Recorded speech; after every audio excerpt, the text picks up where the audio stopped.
Welcome to Inside Builder channel, large language model automators, Python experts, and my dear friends. We are going to look at one of the important topics in Python, Python virtual environments, the drivers of programming. How to understand and choose virtual environments in Python. We will be discussing most of the virtual environments that is available in Python, like Conda, Tops, and Poetry, etc.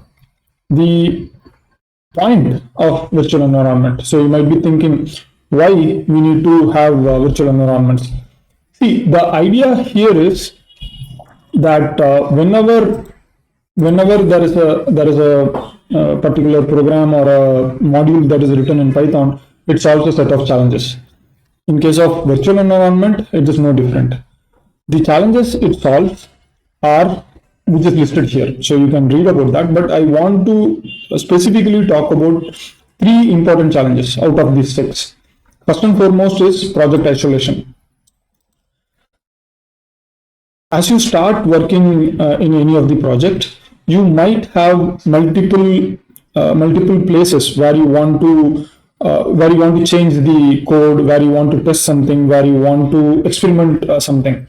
So all these environments can have, all these steps can have their own virtual environments. In that, especially when it comes to production, you don't want to mess with production, right? You want the environment to be specifically separate.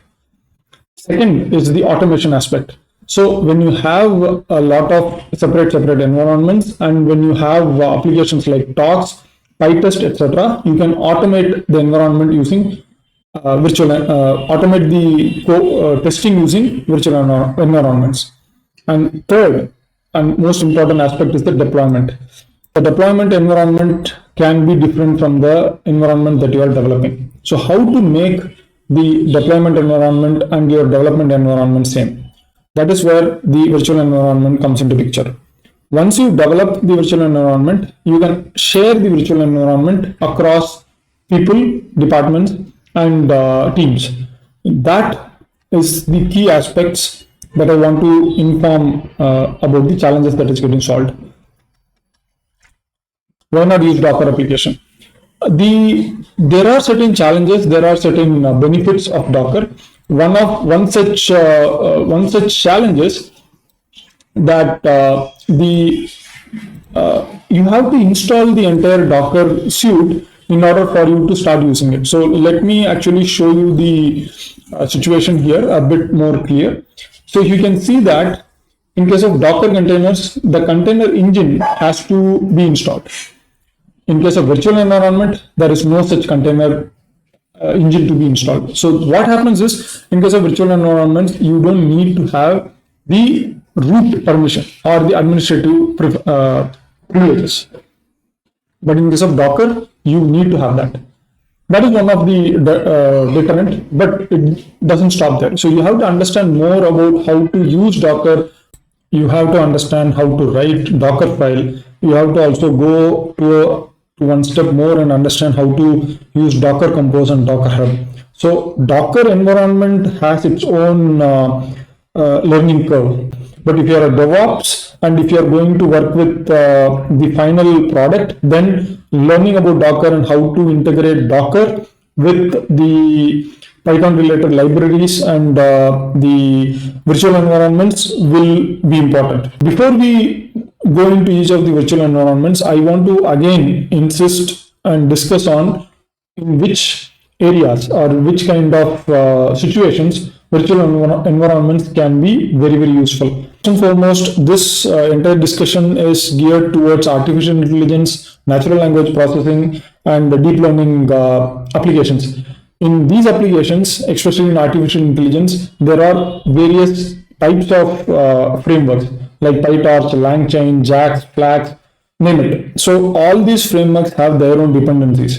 When you are going to work with these dependencies and when you see that there are conflicts, then you will understand the importance of virtual environments. Your project might span somewhere between 1 week to 10 months or even years. during that years, the library, for an example, if you're going to use PyTorch or TensorFlow, this library also will have its own development happening in parallel. And that library also will have its own various versions. If there is any breaking change in this library, that is in PyTorch or in any of the dependency libraries, and if you don't realize that this is going to be a breaking change, and if you update that library, then your program will start failing. So that is where the power of virtual environment comes into picture. Virtual environment will fix the dependency versions to a particular version or particular library version. In that way, your development environment is secure. And also when you are going to move to production, you can test it and then give that environment details to your production team and you can move it there. Or else there is going to be, the production is going to face a huge amount of challenge.